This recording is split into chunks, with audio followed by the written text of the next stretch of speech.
if you gaze into the abyss long enough, you see the light, not the darkness. Are you sure about that? I'm betting my life on it. Yeah, that's a heck of a bet.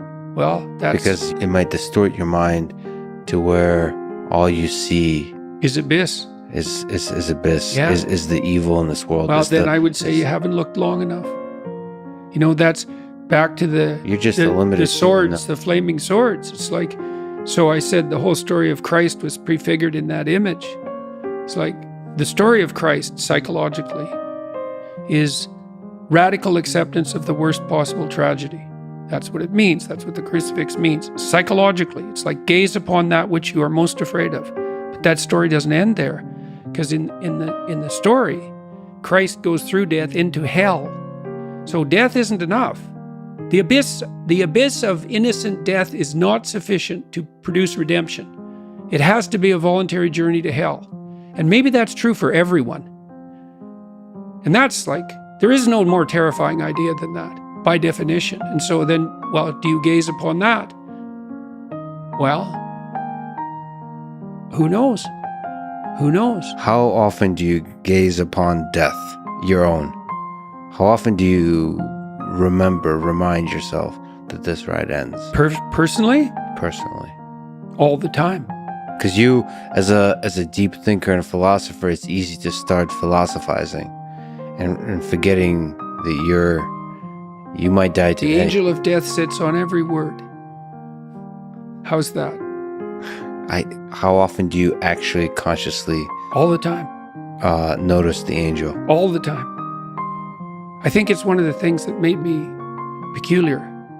When I was in graduate school, you know, I thought about, I had the thought of death in my mind all the time.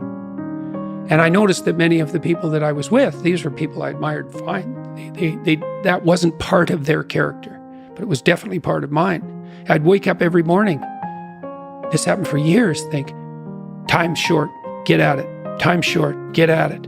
There's things to do. And so that was always, it's still there. And it's still there with, I would say, and it's unbearable in some sense. Are you afraid of it? Like what's your relationship? Yeah. You know, I was ready to die a year ago.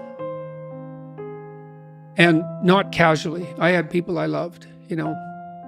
So no, I'm not very worried about me. But I am very worried about making a mistake. Yeah. I heard Elon Musk talk about that a couple of months ago. It was really a striking moment. Someone asked him about death, and he said, just offhand, and then went on with the conversation. He said, that'd be a relief. And then he went on with the conversation. And I thought, well, you know, he's got a lot of weight on his shoulders. I'm sure that part of him thinks, I'd be easier just if this wasn't here at all. Now, he said it offhand, but it was a telling moment in my estimation. So for him, that's a why live question. Mm-hmm. The exhaustion of life. If you call it life is suffering, but the hardship. I'm more afraid of hell than death. You're afraid of the thing that follows. I don't know if it follows or if it's always here. And I think we're going to find out. What's the connection between death and hell? I don't know. I don't know. I don't know. Is there something that needs to be done before you arrive? You're more likely to die terribly if you live in a manner that brings you to hell. That's one connection. And terribly is a very deep kind of concept. Okay. Yeah.